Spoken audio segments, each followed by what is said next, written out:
Shri Radhe everyone, मैं आ गई हूँ आप सबकी favourite story advocate Anjali Awasthi का आज का एपिसोड लेके। आज का एपिसोड बहुत ही इंटरेस्टिंग होने वाला है और धमाकेदार है। प्लीज़ वीडियो को एंड तक जरूर देखें। चैनल पे नए हैं तो चैनल को सब्सक्राइब करना, बेल आइकन को प्रेस करना बिल्कुल ना भूलें। आज के एपिसोड की शुरुआत में हम देखने वाले हैं कि जो राघव सिंह राजपूत होता है वो अमन को केस लड़ने के लिए और कोर्ट में खड़े होने के लिए बोलता है। पर यहाँ पे अमन जो होता है उसे ये बात पता नहीं रहती है कि ये भी एक राघव सिंह की चाल होती है, जो कि वो अंजलि को हराने के लिए उसके खिलाफ अमन को यूज़ करने वाला है। तो यहाँ पे हम देखते हैं कि अमन को इस बात से फ़र्क नहीं पड़ता है कि वो क्या बोलने वाला है और क्या उसकी शर्त है। पर यहाँ पे वो जस्ट उसे कोर्ट में लड़ने के लिए जब उसे बोल देता है तो वो उसकी बात मान लेता है, क्योंकि उसने शर्त रखी होती है कि अगर तुम ये केस जीत जाओगे तो मैं तुम्हारी वाइफ को यानी कि अंजलि को लेके आऊँगा तुमसे इस घर में पूरी इज्जत और मान सम्मान के साथ। तो वो हाँ कर देता है और यहाँ पे वो भगवान की कसम भी खिलाता है कि तुम जाके माता रानी की कसम खाओ, चरणों की सौगंध लेके करो, ये बात बोलो। तो वो बोलता है कि हाँ पापा, मैं आपके सामने माता रानी की सौगंध खाता हूँ और मैं आपसे वादा करता हूँ कि कल मैं आप केस तरफ से एक केस लड़ूंगा और वो केस जीतूंगा भी। तो यहाँ पे हम देखते हैं कि जैसे ही अमन ये कसम खा लेता है तो यहाँ राघव सिंह राजपूत होता है जो वो बोलता है कि ठीक है अब तुम जा सकते हो। तो वो अंजलि से मिलने के लिए चला जाता है और यहाँ पे राघव को ये बात अभी भी वही चीज़ जो उसने प्लान किया होता है कि वो अंजलि के खिलाफ अमन को यूज़ करेगा और अमन को यहाँ पे कोर्ट में पेश करवाएगा एज अ लॉयर। तो यहाँ पे हम देखते हैं कि जो अमन होता है वो बोलता है कि मुझे तो कानूनी दाव पेच भी नहीं आते और ये बातचीत करनी भी नहीं आती। तो वो बोलता है कि मैं समझा दूंगा, मैं सिखा दूंगा। अभी यहाँ पे हम देखते हैं कि अंजलि के पास अमन जाता है और वो उसे पीछे से पकड़ के घुमाने लगता है क्योंकि वो बहुत खुश होता है। तो जैसे ही वो घुमाने लगता है तभी वो गिर जाता है, उसका बैलेंस बिगड़ जाता है, उसके ऊपर सारे वेजिटेबल्स और आटा का डिब्बा गिरने की वजह से पूरे शरीर में आटे लग जाते हैं उन लोगों को। तो यहाँ पे अमन जो होता है वो बोलता है कि कल तुम्हें मैं अपने घर लेके जाऊँगा, तुम राजपूत हाउस चलोगी, तुम घर की छोटी बहू हो तो उस घर में चलोगी, तुम पूरे मान सम्मान के साथ तुम्हें मेरे पापा लेने आएंगे। तो यहाँ पे अंजलि को ये बात कुछ हजम नहीं होती, क्योंकि वो बोलती है कि ये बात किसने बोली तुमसे और तुम कैसे बोल सकते हो ये। तो बोलता है कि ये बात मुझे पापा ने बोली है और वो कल तुम्हें लेने आएंगे। तो यहाँ पे हम देखते हैं कि अंजलि भी इस बात को ज़्यादा सोचती है, पहले तो सोचने लगती है बट फिर वो इतना उस बात पे गौर नहीं करती कि वो उस बात को पूछती नहीं है कि क्या बोलने हैं वो, उन्होंने क्या शर्त रखी है। पर यहाँ पे अभी भी उसको डाउट लगता है कि ये क्या बात है जो मंजीत ने इतने दावे के साथ और इतने बेफिक्र होकर मतलब वो इस चीज़ के कॉन्फिडेंस के साथ ये चीज़ बोल सकते हैं कि कल वो लेके जाएंगे। फिर उन दोनों के बीच कुछ रोमांटिक मोमेंट्स चलते रहते हैं, वो एक दूसरे को किस करने जाते रहते हैं, तभी उनके बीच लॉकी गिर जाता है और फिर अंजलि बहुत हंसने लगती है। फिर अमन है जो वो अंजलि को आई लव यू बोलता है। तभी यहाँ पे दूसरी तरफ हम देखते हैं कि राजपूत हाउस में पूजा होती रहती है, गिन्नी पूजा में बैठी रहती है। तभी वहाँ पे अभय आता है और उसका हाथ पकड़ के लेके उसे उठा के लेके जाने लगता है कि चलो यहाँ से, तुम्हारी यहाँ पे कोई जगह नहीं है। तभी यहाँ पे हम देखते हैं कि अंजलि अमन जो होते हैं वो एक दूसरे से प्यार वाली बातें करते रहते हैं और यहाँ पे अभय जो होता है वो गिन्नी को पकड़ के लेके जाता है और उसे बोलता है कि तुम इस घर से निकल जाओ, मैं तुम्हें डिवोर्स दूंगा, मैं तुम्हें बिल्कुल भी प्यार नहीं करता और तुमसे नफरत करता हूँ। तो यहाँ पे हम देखते हैं कि सानिया जो होते हैं वो उसे समझाने की कोशिश करती है कि भैया आप इस तरीके से नहीं कर सकते, ये गलत है। तभी यहाँ पे सारिका जो होती है वो उसे चुप कराती है कि सारिका तुम उन दोनों के बीच की बात है वो दोनों समझा लेंगे, समझ लेंगे, तुम उस बीच में मत पड़ो। पर यहाँ पे हम देखते हैं कि जो गिन्नी होती है वो अभी भी बेचारी परेशान रहती है। वो सोचती है कि कोई तो उसका साथ दे, पर कोई भी उसका साथ नहीं देता रहता है।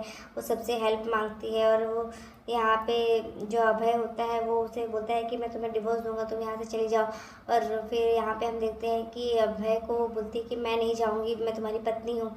और यहाँ पे राघव सिंह जो राघव सिंह होते हैं वो बोलते हैं कि तुम भी यहाँ से चली जाओ। बोलती है पापा आप तो कुछ बोलिए, और वो सबको हेल्प के लिए बोलती है कि कोई तो कुछ बोलो कि यहाँ पे मेरे साथ गलत हो रहा है, इतना मेरे साथ अत्याचार हो रहा है और आप लोग सिर्फ खड़े होकर सुन रहे हैं और सह रहे हैं और वो चीज़ को कोई भी उसके ऊपर उंगली उठा नहीं रहा है। यहाँ पे हम देखते हैं कि राघव जो होता है वो भी ये बोलता है कि तो ठीक है इस घर से चली जाओ तुम। तभी वो गिन्नी जो होती है वो अंजलि को फ़ोन कर देती है और अंजलि जो होती है यहाँ पे अमन उसे पकड़ के रखता है और वो बोलती है कि प्लीज़ अमन जी रुकिए, फ़ोन आ रहा है।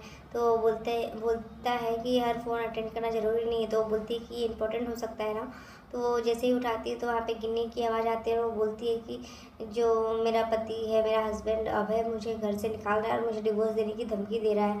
पर यहाँ पे गिन्नी जो होती है वो चुपचाप बेचारी सारी बातें बता देती है उसे। और अंजलि जो होती है वो बोलती है कि उसको फ़ोन दे। तो यहाँ पे वो उससे बोलता है कि वो मिस्टर मेरे दीदी के हस्बैंड, तो आप लोग इतना अत्याचार मत कीजिए उसके ऊपर। और अगर कुछ भी हुआ मेरी दीदी को और उस घर से अगर वो निकली तो मैं आप आके वहाँ पे इतना मारूंगी कि उसी घर में आके और फिर आप लोग को पुलिस स्टेशन तक लेके जाऊंगी और कोर्ट में पेश करूंगी। और सेक्शन जो भी आपके खिलाफ लगेगा सारे सेक्शंस में लगवाऊंगी और एफआईआर दर्ज करवाऊंगी। तो यहाँ पे वो बोलता है उसको कि जो अंजलि होती है वो उसे बोलती है कि अपने पापा से पूछिए, महोदय पिताजी से पूछ लीजिए, आप जो भी सेक्शन लगेंगे आपको सारे बता देंगे। और उनको भी बता दीजिए कि उनको भी मैं कोर्ट तक लेके जाऊंगी।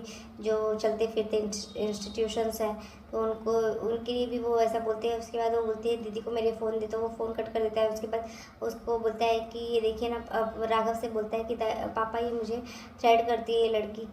फिर वो इतना जैसे ही वो उसके बारे में सुनता है तो वो फिर बोलता है कि ठीक है गिन्नी बेटा तुम अपने कमरे में जाओ।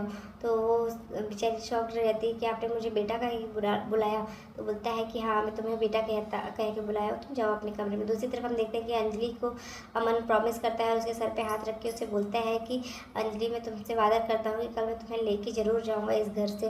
और तो फिर वहाँ पे हमारे बीच बहुत सारी प्यार, बहुत सारी रस्में हैं। तुम्हारा गृह प्रवेश रसोई, पहली रसोई होगी, हमारी सुहागरात और बहुत सारा रोमांस होगा हम दोनों के बीच। फिर ये सब सुन के अंजलि थोड़ी शर्मा जाती है और फिर वो शर्माने लगती है और उसके बाद वो वहाँ से चला जाता है।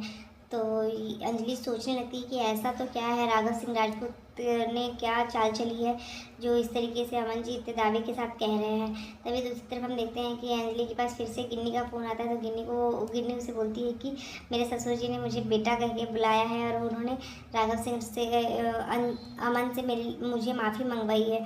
तो ये सुन नहीं पाती, समझ नहीं पाती कि ये क्या कर रहा है, मतलब राघव सिंह ये क्या करने के लिए सोच रहा है। क्योंकि अंजलि को वो बोलता है जो गिन्नी होती है वो उससे वो माफ़ी मांगने के लिए बोलता है। राघव सिंह जो है वो अभय से बोलता है कि तुम उससे माफ़ी मांगो और उसे अपने कमरे में जाने के लिए बोलता है। तो यहाँ पे अंजलि जो होती है दूसरी तरफ वो सोचती है कि एक बार के लिए मैं भरोसा कर सकती हूँ सांप के ऊपर, लेकिन राघव सिंह राजपूत के ऊपर नहीं कर सकती। तभी दूसरी तरफ हम देखते हैं कि जो अभय सिंह होता है वो गिन्नी से माफ़ी मांगता है। उसके बाद यहाँ पे हम देखते हैं कि सब लोग जो डाइनिंग टेबल पे बैठे रहते हैं तो वहाँ पे सब अभय भी आता है और अभय पूछता है कि क्या है बना आज खाने में। तो कोई कुछ नहीं बोलता है। तभी सानिया जो होती है वो बोलती है कि आज खाना गिन्नी भाभी ने बनाया है। तो इस वजह से फिर वो गिन्नी के ऊपर भड़क जाता है कि तुम्हारी हिम्मत कैसे हो गई यहाँ पे बैठने की। और फिर वो उसे वहाँ से उठने के लिए बोलता है और उससे फिर बहुत कुछ सुनाता है फिर से। और फिर उसे बोलता है तुम इस घर से बाहर निकल जाओ, मैं तुमसे कभी प्यार नहीं करता, तुमसे नफरत करता हूँ, बहुत नफरत करता हूँ और तुम यहाँ पे बैठ नहीं सकते, तुमने मेरी लाइफ ख़राब कर दी है। और फिर तुमने झूठ मूठ की मुझसे ज़बरदस्ती और धोखे से शादी की है, तो मैं इस शादी को नहीं मानता। और यहाँ पे हम देखते हैं कि वो उसे बहुत भला बुरा सुनाता है और फिर वो उसे बोलता है कि तुम इस डाइनिंग टेबल पे बैठने की हिम्मत मत रखना, और ख़ास करके जब कि मैं इस डाइनिंग टेबल पे बैठा हूँ। तो आज के एपिसोड में बस इतना ही है फ्रेंड्स, मिलते हैं नेक्स्ट एपिसोड में जहाँ पे हम देखने वाले हैं कि जो अंजलि होती है वो उसे अपनी बहन से बोलेगी कि आज कोर्ट की डेट है तो मुझे जाना ही पड़ेगा और तू टेंशन मत ले और तुझे कहीं पर भी जाने की ज़रूरत नहीं। क्योंकि यहाँ पे अभय उसे घर से बाहर निकल जाता है तो वो बोलती है कि मुझे मर जाने का मन कर रहा है। तो उसे बोलती है कि तू कोई भी गलत फैसला मत ले। दूसरी तरफ अमन को राघव सिंह राजपूत रेडी कर देता है कोर्ट में जाने के लिए और अमन को अभी पता नहीं चलता है कि वो किसके खिलाफ केस लड़ने वाला है। तो मिलते हैं नेक्स्ट एपिसोड में, तब तक के लिए bye, take care, Radhe Radhe, अपना बहुत ध्यान रखिएगा फ्रेंड।